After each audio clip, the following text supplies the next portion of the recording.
जलपरी माँ और ड्रैगन राक्षस। जलपरी ने मगरमच्छ का खात्मा कर अपने राज्य को बचा लिया और वो सुकून की जिंदगी जीने लगी। पर उन्हें ये नहीं पता था कि किसी के बदले की आग में उनकी दुनिया जलने वाली है। सब शांतिपूर्वक चल रहा था, उनका राज्य, वहाँ के लोग सब खुश थे। ये सब देख जलपरी माँ कुछ दिनों के लिए पड़ोस वाले राज्य में कुछ काम से चली गई। राजकुमारी को उन्होंने वहीं पर छोड़ा था। उन्हें क्या पता था कि उनके जाते ही कुछ ऐसा होने वाला है जिसकी उन्होंने कल्पना भी नहीं की थी। हाँ, अब सब कुछ ठीक है। मुझे अब अपना अधूरा काम करने के लिए पड़ोसी राज्य में जाना चाहिए। सैनिकों, राजकुमारी का ख्याल रखना और कुछ जरूरी संदेश हो तो मुझे फौरन खबर कर देना।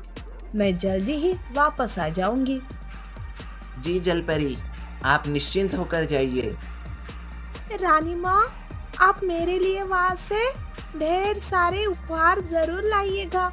मैं आपका इंतजार करूंगी। जलपरी सबसे विदा लेके वहां से चली जाती है और अपने काम में व्यस्त हो जाती है। जैसे ही वो वापस लौटती है तो सामने का नज़ारा देख हैरान हो जाती है। उनके महल का दरवाज़ा जला हुआ था, सब टूट फूट चुका था। उनके कुछ सैनिक या तो मर चुके थे या बेहोश हो गए थे। वो डर के मारे भागकर अंदर गई और उन्होंने सब जगह अपने बेटी को ढूंढा, पर वो कहीं नजर नहीं आई। तभी उनकी नजर दर्द से तड़पते उनके खास सैनिक पर गई। सैनिक, ये क्या हो गया? यहाँ की ये दुर्दशा कैसे हुई? और राजकुमारी कहाँ है? वो सैनिक दर्द से कराते हुए कहता है, जलपरी, वो एक ड्रैगन राक्षस आया था यहाँ। उसने यहाँ के ये हाल कर दिए हैं और वही राजकुमारी को भी अपने साथ एक बोतल में कैद करके ले गया है। हमने उसे रोकने की बहुत कोशिश की थी, पर उसके शक्ति के सामने हम हार गए। उसने आपके लिए संदेशा भेजा है कि राजकुमारी को भूल जाओ। मेरे दोस्त मगरमच्छ की मौत का बदला मैं तुमसे जरूर लूंगा। हे भगवान, हे समुद्र देव, मेरी बच्ची की रक्षा करना। पर अब मैं राजकुमारी को वापस कैसे लाऊं?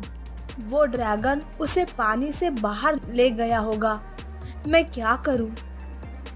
जलपरी चिंतित हो उठी है, पर तभी उन्हें अपने करीबी दोस्त नागराज की याद आती है और वो उनकी मदद लेने की ठान लेती है और तुरंत अपने महल में जाकर एक अनोखा शंख अपने हाथ में लेके उसे एक खास धुन में बजाती है और वो धुन बजते ही लहरें अपने आप तेज हो जाती हैं और थोड़ी ही देर में एक बवंडर जलपरी के पास आकर रुकता है। वो कहते हैं, हे जलपरी, आज अचानक मुझे कैसे याद किया?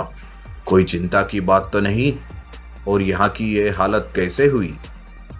जलपरी उन्हें पूरी बात बताती है और उनसे राजकुमारी को बचाने की विनती करती है। पूरी बात सुनकर नागराज को ड्रैगन पर बड़ा गुस्सा आता है और वो जलपरी से वादा करता है कि किसी भी कीमत पर वो राजकुमारी को बचा कर लाएगा। नागराज एक ही फूंक में वहां पे बिखरी हुई हर चीज को ठीक कर देते हैं और जलपरी को नमन कर वहां से चले जाते हैं। भगवान आपको यश दे नागराज, जल्दी वापस आइएगा। और तुरंत वहां पहुंच जाते हैं, पर वो सावधान थे। उन्होंने अचानक जाके ड्रैगन पर हमला करना ठीक नहीं समझा, क्योंकि राजकुमारी की जान खतरे में थी। उन्होंने पहले सब देख परख लिया और फिर कुछ सोचकर खुश हो गए। नागराज इच्छाधारी थे, किसी का भी रूप बदल सकते थे। अच्छा, अभी इस ड्रैगन को जरा मजा चखाता हूँ।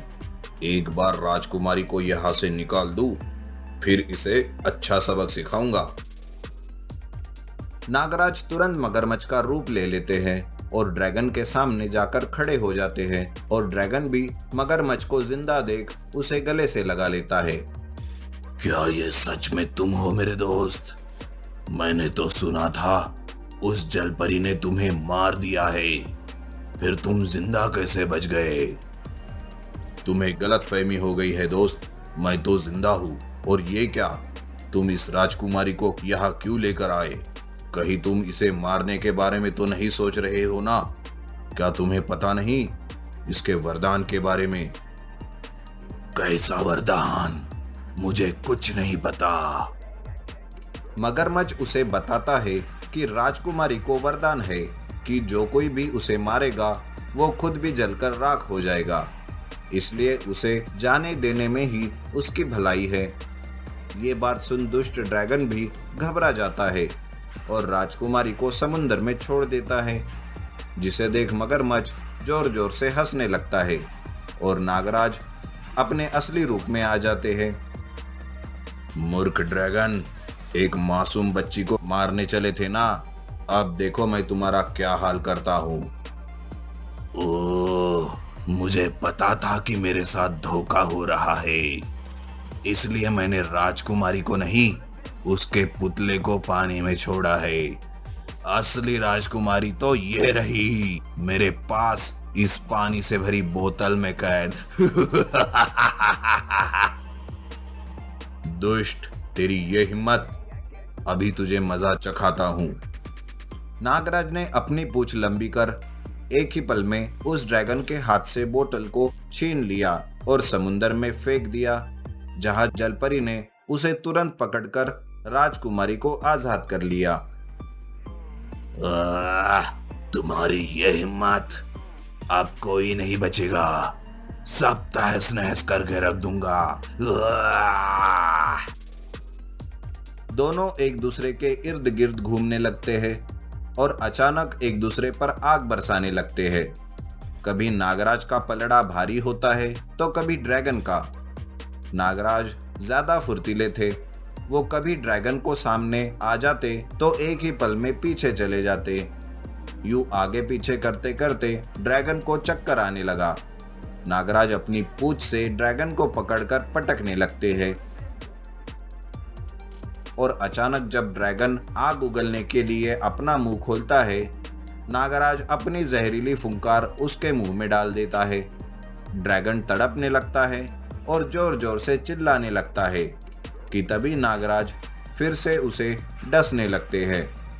नागराज के जहर इतना घातक था कि ड्रैगन जैसा विशाल प्राणी भी उसके सामने टिक नहीं पाया और धड़ाम से जमीन पर जाकर गिर गया। जलपरी समुंदर से ये सब देख रही थी। वो तुरंत किनारे पर आई और कहती है, ओ नागराज, आज आपने मेरी बच्ची की जान बचाकर मुझ पर बहुत बड़ा एहसान किया है। दोस्तों में एहसान कैसा आ गया जलपरी? मुझे खुशी है कि मैं आपके किसी काम आ सका। आगे भी कभी मेरी जरूरत पड़े तो मुझे जरूर याद करना। अच्छा, मैं चलता हूँ। जलपरी ने राजकुमारी को गले से लगाया और नागराज को अलविदा कहे अपने राज्य वापस लौट गया।